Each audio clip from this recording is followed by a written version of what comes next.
people that are prepared to show up and do boring things as their situation becomes more luxurious, feels sort of opulent. You know, if you're a world champion Chinese weightlifter, how do you remain hungry to go in and do an hour of mobility work 4 times a week when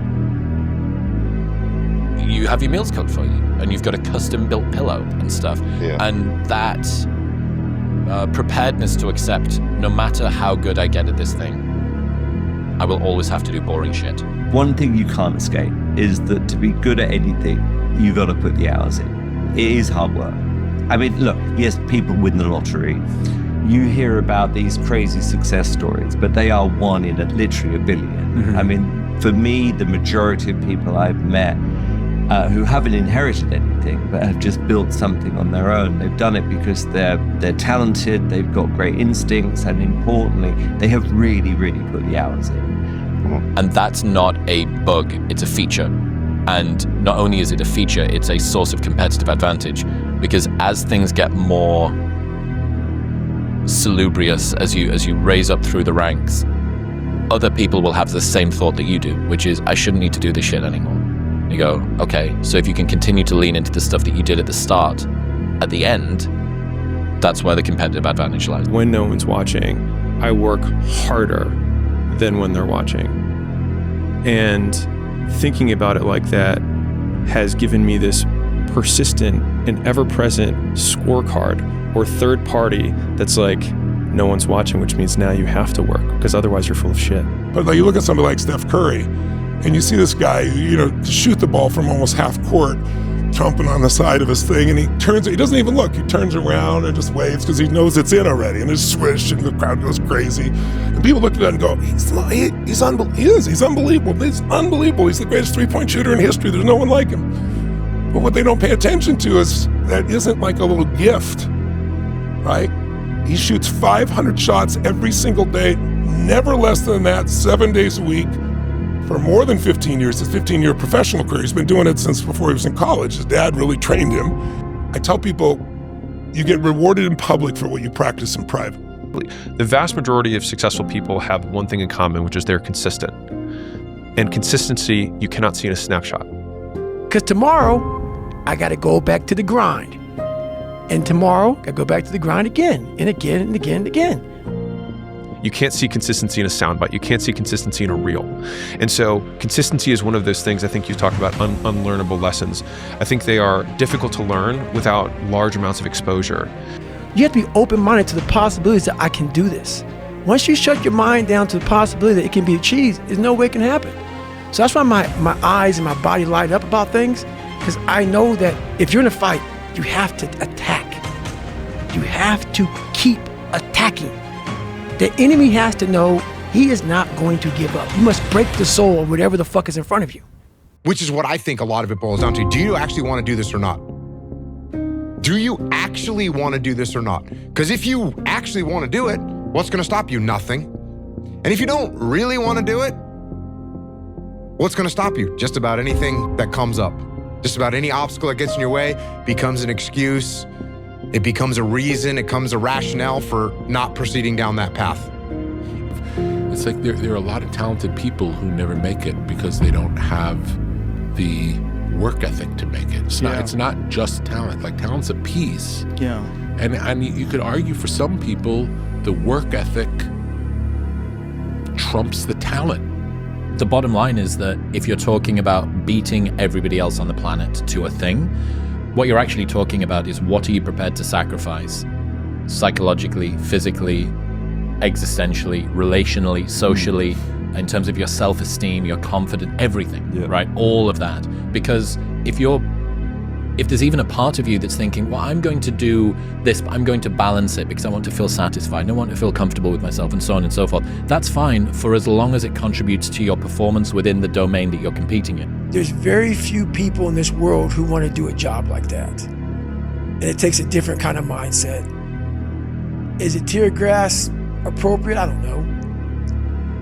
How hard that training is, I don't expect anybody to understand it, but 1%. But the loud voices of this world, are the 99% who don't understand exactly what you have to do.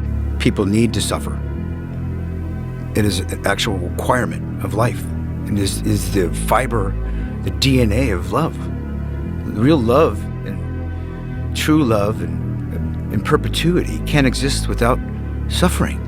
There's consequences that you pay to constantly seeking comfort and avoiding discomfort and avoiding hard work. And those consequences are you're never going to feel self-realized, you're never going to feel like you accomplished anything, you're never going to have this feeling of understanding that difficulty and struggle and the ability to push through that is a muscle.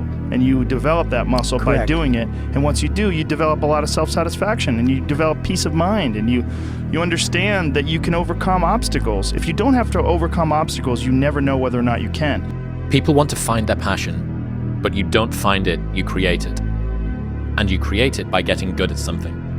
And to get good at stuff, you start by doing something you suck at.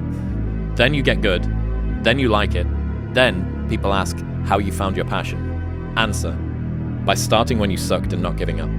So many people might have been able to do so many awesome things if they could really do what they wanted to do instead of just, following the beaten path. Bro, if you're succeeding at a life that you hate, imagine how great you'd be at one that you actually enjoyed. But there's so many people that are crushing it and they're not fired up for what they do. Imagine how good you could be if you actually woke up on a morning and were excited for what you were about to do. Girlfriend breaks up with you. Okay, then you go into work and you sulk because you're distracted, and then you don't do the same level of effort and you're not enthusiastic. And then all of a sudden your work suffers and you get put on a PIP or you get fired. And then now you're fired and you don't have a girlfriend, and then you start gaining weight and you stop going to the gym. And all of a sudden you're like, man, bad things happen in threes. It's like, no, bad things happen all the time, and they only become interrelated if you let it affect your behavior. You just can't read about it. You can't sit back and be a theorist. You have to be a fucking practitioner. You don't become confident by shouting affirmations in the mirror, but by having a stack of undeniable proof that you are who you say you are. Outwork your self-doubt. Many people would rather be hated than unknown. In ancient Greece, Herostratus burned down the temple of Artemis purely so that he would be remembered.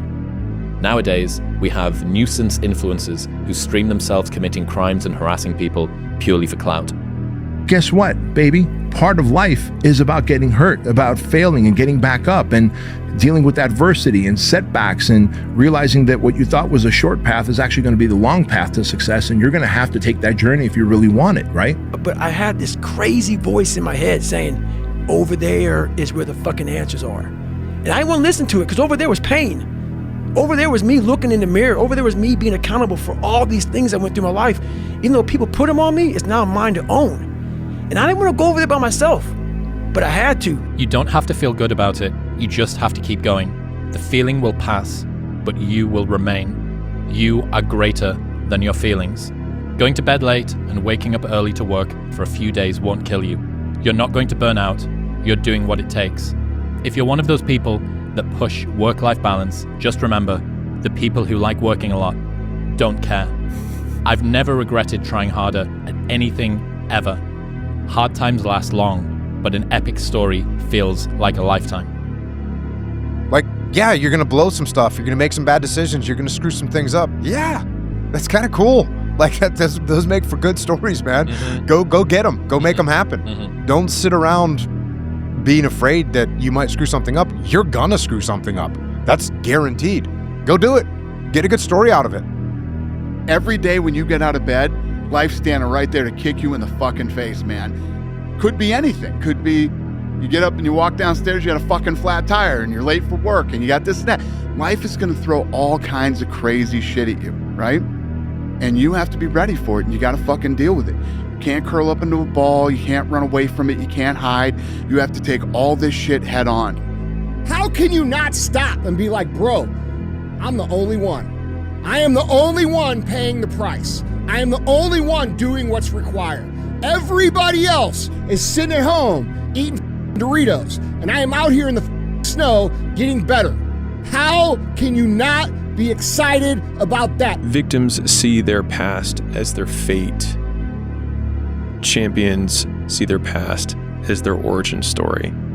And so a lot of people are living through their origin story right now, or they're living through the very reason that they'll never be successful, but it could be the exact same situation.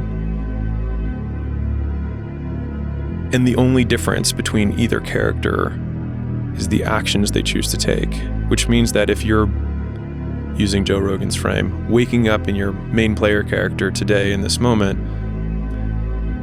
as weird of a construct as this is, the past doesn't exist. Just gone, it's not anywhere. And so the only thing that we absolutely have control over is the actions that we take right now. Your life is made up of small days like this. That is what life is. Yeah. And if your expectation of life is that it's going to be, well, until I play the main stage at EDC, until I make the $1 billion, until I get married to the love of my life, until I get these things, you're just holding your happiness hostage until something great happens. Yeah. And what if, again, it's what we said before, what if something small could be something great? 99% of people in the world are convinced that they're incapable of achieving great things, so they aim for the mediocre. The level of competition is thus fiercest for realistic goals, paradoxically making them the most time and energy consuming. If you are insecure, guess what? The rest of the world is too. Do not overestimate the competition and underestimate yourself. You are better than you think. My reason for the book is to make people understand, we all are great. We all should think that we're great. There's no reason for you to not think that you're great. If you don't think you're great, ask yourself why. Why don't you think the highest of yourself? Yeah, it's crazy to sometimes think like,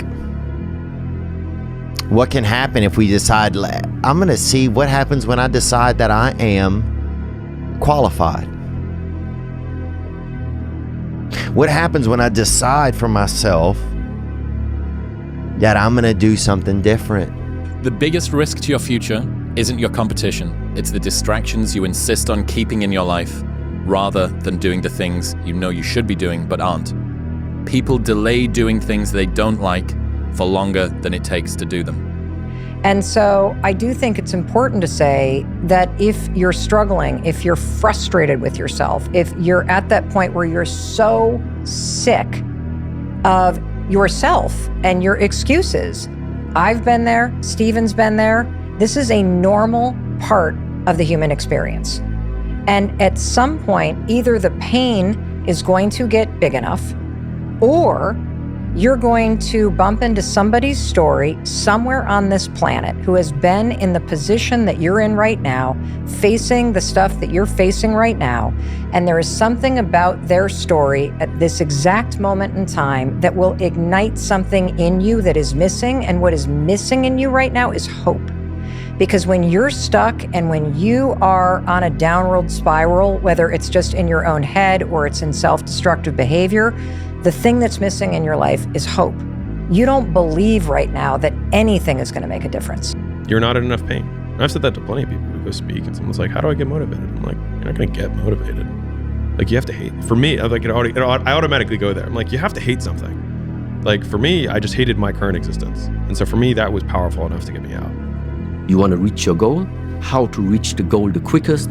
Be focused with your energy. Meaning, be focused with the mind. Don't lose the goal from the mind. Whatever you do, from the moment of waking up until the evening, whatever you do, keep the goal in the mind. This is the quickest way of making this goal become real. I have led a toothless life. A toothless life. I have never bitten into anything. I was waiting. I was reserving myself for later on, and I have just noticed that my teeth have gone. Everyone is jealous of what you've got. No one is jealous of how you got it. I love that quote. My God. People see the trophies, but not the training ground. Whenever I get to a low point where I think, why do I even bother? I just remind myself, this is where most people stop, and this is why they don't win. And this relates to another one, which is a reminder for the gladiators in the arena who feel beat up and scarred with no hope in sight. Building a business is hard. Hard feels shitty. This is what hard feels like. And this is why most people can't do it. But you can. The odds were stacked against me. I won anyway. Because I win. You won because Edward Darby came forward. You got lucky. Guys like you always think other people get lucky. I don't get lucky. I make my own luck.